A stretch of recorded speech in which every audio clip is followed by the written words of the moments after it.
Firman-Mu pelita bagi kakiku, terang bagi jalanku. Shalom, salam sejahtera untuk kita semua. Tiba waktunya bagi kita untuk menikmati firman Tuhan di dalam acara kebaktian pemahaman Alkitab.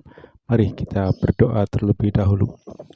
Bapa dalam surga, kami bersyukur kembali Tuhan menyatakan kemurahan-Mu bagi kami semua, sehingga saat ini boleh kembali kami menikmati firman-Mu di dalam KPA ini Tuhan. Mari Tuhan, urapi kami semua, jamah kami semua, berfirmanlah bagi kami, biarlah setiap apa yang Kau sampaikan bagi kami menjadikan berkat, kekuatan, iman kami di dalam kami mengiring Engkau. Dalam nama Yesus kami akan sambut firman-Mu. Haleluya. Amin. Hari ini kita akan menikmati firman Tuhan dalam Yohanes 3 ayat 22 sampai 30. Saya akan bacakan buat kita Yohanes 3 ayat 22 sampai dengan 30. Sesudah itu Yesus pergi dengan murid-muridnya ke tanah Yudea, dan ia diam di sana bersama-sama mereka dan membaptis. Akan tetapi Yohanes pun membaptis juga di Ainon, dekat Salim, sebab di situ banyak air, dan orang-orang datang ke situ untuk dibaptis. Sebab pada waktu itu Yohanes belum dimasukkan ke dalam penjara. Maka timbullah perselisihan di antara murid-murid Yohanes dengan seorang Yahudi tentang penyucian.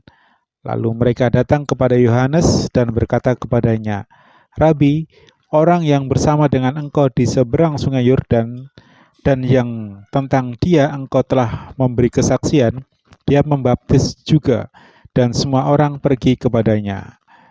Jawab Yohanes, "Tidak ada seorang pun yang dapat mengambil sesuatu bagi dirinya, kalau tidak dikaruniakan kepadanya dari surga.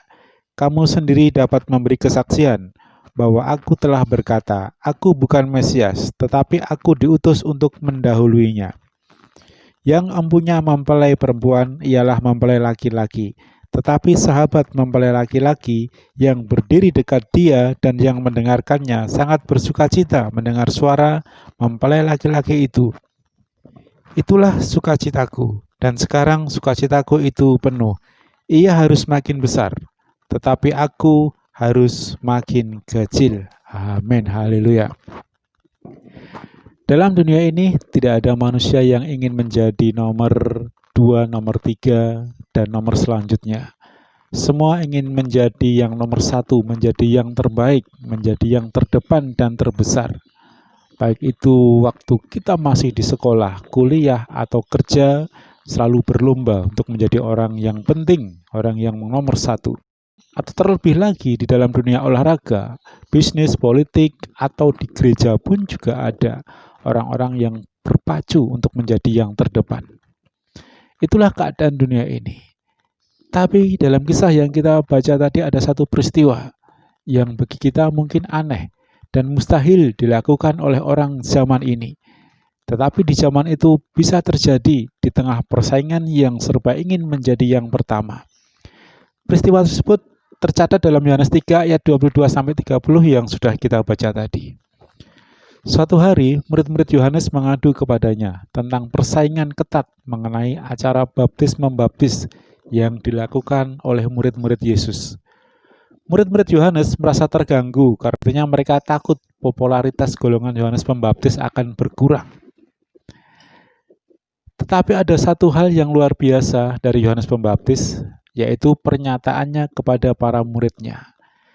Dia harus semakin besar, aku harus semakin kecil.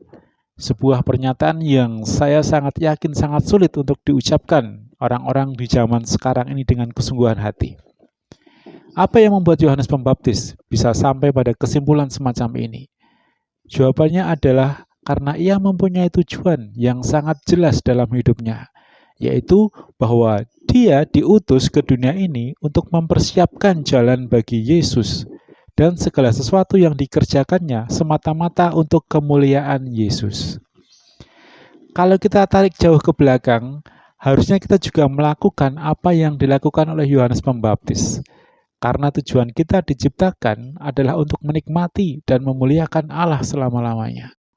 Maka harusnya tidak ada satu aspek pun dalam dunia kita, dalam hidup kita ini, di mana kita tidak memuliakan dan membesarkan namanya.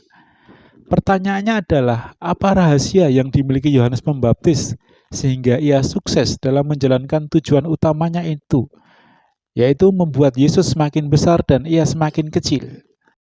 Bila kita melihat latar belakang kehidupan Yohanes Pembaptis, maka kita akan menemukan bahwa sebenarnya ada begitu banyak hal yang ia miliki, yang dapat ia banggakan.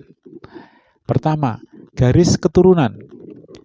Yohanes Pembaptis lahir dari seorang suami istri keturunan Harun, suatu keturunan yang mempunyai posisi terhormat di masyarakat, karena kita tahu bahwa hanya keturunan Harunlah yang boleh melayani di rumah Tuhan. Dengan demikian, maka ayahnya juga adalah seorang imam, di mana hal ini berarti secara otomatis Yohanes Pembaptis berhak atas jabatan imam yang terhormat itu, beserta dengan segala hak istimewa yang ia dapatkan. Sementara Tuhan Yesus, sekalipun dia berasal dari keturunan Daud, namun ia hanya seorang yang lahir dari keluarga sederhana, keluarga tukang kayu, bukan pengusaha kayu, tapi dia hanya seorang tukang kayu. Dia berasal dari keluarga sederhana, bahkan kelahirannya pun dengan cara yang sangat hina bila dibandingkan dengan kelahiran Yohanes Pembaptis. Walaupun Alkitab tidak menceritakan Yohanes Pembaptis lahir di mana, tetapi saya yakin sebagai anak seorang imam, dia pasti lahir di tempat yang sangat layak. Kedua, keahliannya berkhotbah. Pada waktu itu Yohanes Pembaptis tidak berkhotbah di sinagoge atau tempat ibadah orang Yahudi. Yohanes Pembaptis juga tidak berkhotbah di tempat-tempat umum lainnya yang dapat membuka kesempatan bagi orang banyak untuk datang mendengar dia. Yohanes Pembaptis berkhotbah di padang gurun. Tidak ada orang yang mau ke padang gurun apalagi tinggal di sana. Ini menunjukkan betapa sepi dan sunyinya tempat ini. Gersang dan daerah ini berada di sekitar Sungai Yordan. Namun yang menakjubkan adalah justru banyak orang yang mau datang dari Yudea dan Yerusalem untuk mendengar khotbahnya. Itu ada tercatat dalam Markus 1 ayat 15. Tidak seperti para pengkhotbah zaman ini yang menjadi daya tariknya bukan khotbahnya, tapi tempatnya. Ya, ada yang di mall, di gedung-gedung bertingkat, gereja-gereja besar. Bahkan orang-orang penting dari Yerusalem, orang-orang terhormat dan berpendidikan tinggi seperti imam-imam, orang-orang Lewi, dan orang-orang Farisi dikirim khusus untuk menemui Yohanes Pembaptis untuk melihat sendiri Yohanes Pembaptis, mendengarkan apa yang Yohanes Pembaptis sampaikan, dan meminta keterangan-keterangan penting dari Yohanes.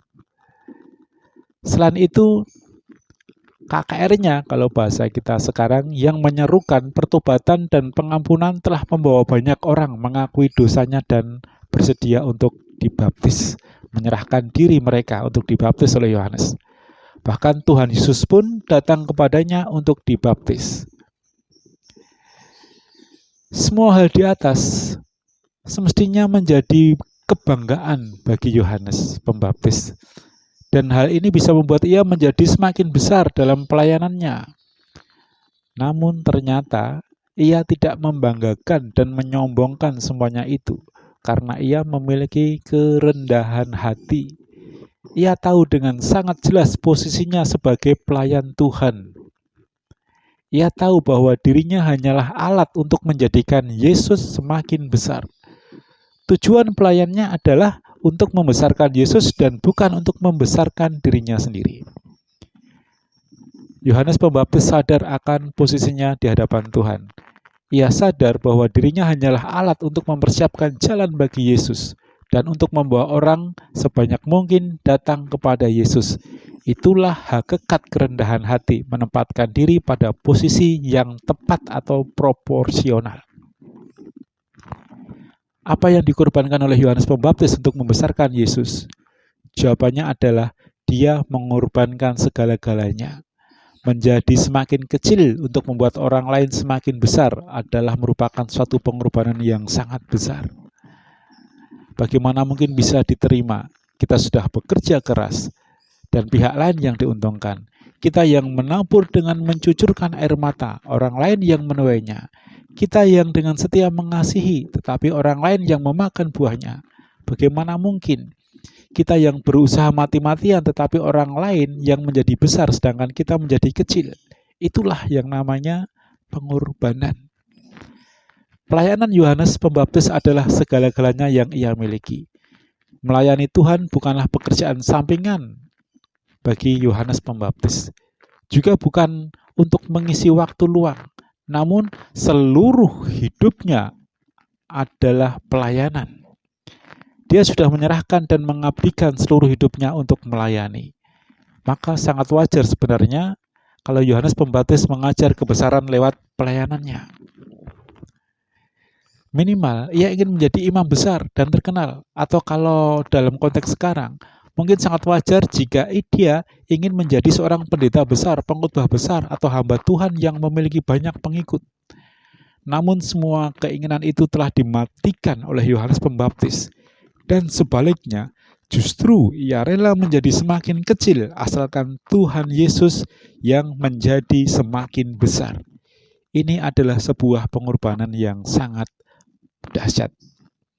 Oleh karena jiwa pengorbanan ini, Yohanes Pembaptis tidak pernah sekalipun dalam pelayanannya mencuri kemuliaan Tuhan untuk dirinya sendiri. Bahkan pada satu kesempatan, ketika orang-orang bertanya tentang siapakah dia, dan mereka menyamakan dia dengan Nabi Elia, bahkan Mesias, dia berkata, "Bukan, aku bukan Elia, aku bukan Mesias." Maka kalau kita lihat pusat pemberitaannya, bukanlah dirinya sendiri, tetapi pusat pemberitaannya adalah tentang Yesus Kristus. Berbeda dengan para pengkhotbah di zaman-zaman sekarang ini yang acap kali lebih banyak memberitakan tentang dirinya daripada Tuhan Yesus. Kita perlu belajar dari Yohanes ini. Kita perlu belajar bahwa yang kita beritakan adalah tentang Yesus, bukan tentang diri kita. Yang kita saksikan adalah tentang Yesus, bukan tentang diri kita. Dan itulah yang akan menjadi sukacita yang besar bagi Tuhan. Saudara-saudaraku, bukankah seharusnya ketika nafas kita masih berhembus adalah semata-mata untuk terus berlatih supaya kita dapat membuat Dia atau Tuhan semakin besar dan kita semakin kecil. Bukankah sudah sepantasnya suatu hari nanti nama Tuhan akan semakin terkenal dan nama kita semakin dilupakan oleh orang-orang yang kita bimbing. Dan itulah sebenarnya kesuksesan sebuah pelayanan kepada Tuhan. Mari kita belajar membesarkan nama Tuhan. Biarlah nama Tuhan yang dipuji dan dipermuliakan di dalam setiap pelayanan yang kita berikan. Dia harus makin besar dan kita harus makin kecil. Dia harus makin bertambah dan kita harus makin berkurang. Haleluya. Amin. Inilah berkat firman Tuhan yang bisa saya bagikan pada hari ini. Mari kita akan berdoa. Terima kasih Tuhan, kami mengucap syukur atas berkat-Mu yang Tuhan berikan bagi kami pada hari ini. Biarlah mengingatkan kepada kami semua sebagai hamba-hamba-Mu, sebagai pelayan-pelayan-Mu, agar kami senantiasa memberitakan akan Engkau Tuhan. Ampuni kami Tuhan jika selama ini apa yang kami sampaikan, apa yang kami beritakan di dalam kami melayani Engkau Tuhan ada yang kurang berkenan di hadapan-Mu. Melalui firman-Mu hari ini biarlah kami boleh belajar Tuhan untuk lebih sungguh lagi di dalam kami melayani Engkau Tuhan, sehingga banyak jiwa-jiwa yang diberkati, banyak jiwa yang semakin mengenal akan Engkau Tuhan. Terima kasih Tuhan Yesus, terima kasih Bapa, berkati kami semua yang mendengarkan firman-Mu. Biarlah firman-Mu ini tidak berlalu begitu saja, tetapi tertanam dalam hidup kami dan dapat kami lakukan sebagai hamba-hamba-Mu Tuhan. Terima kasih Tuhan Yesus, terima kasih Bapa. Kami mengucap syukur atas firman-Mu. Kiranya Tuhan juga memberkati keluarga dari Bapak Gembala kami, keluarga suami istri dan anak-anak, menantu dan cucunya Tuhan. Kiranya Tuhan selalu memberikan kekuatan, kesehatan yang melimpah, sehingga keluarga hamba-Mu Tuhan boleh senantiasa tetap setia di dalam melayani Engkau Tuhan. Juga seluruh sidang jemaat-Mu di Pelita Kasih Tuhan dimanapun mereka berada. Pakai mereka semua untuk menjadi hamba-hamba-Mu yang setia, hamba-hamba-Mu yang berkenan di hadapan-Mu Tuhan, menjadi alat-alat untuk kerajaan-Mu Tuhan. Terima kasih Tuhan Yesus, berkati usaha pekerjaan mata pencaharian mereka, kekuatan kesehatan yang melimpah, stamina yang baik, kiranya Tuhan juga curahkan kepada mereka semua. Terima kasih Tuhan Yesus, terima kasih Bapa. Kami mengucap syukur dan kami akhiri KPA pada hari ini dengan penuh ucapan syukur di dalam nama Tuhan Yesus Kristus Juru Selamat kami. Haleluya. Amin.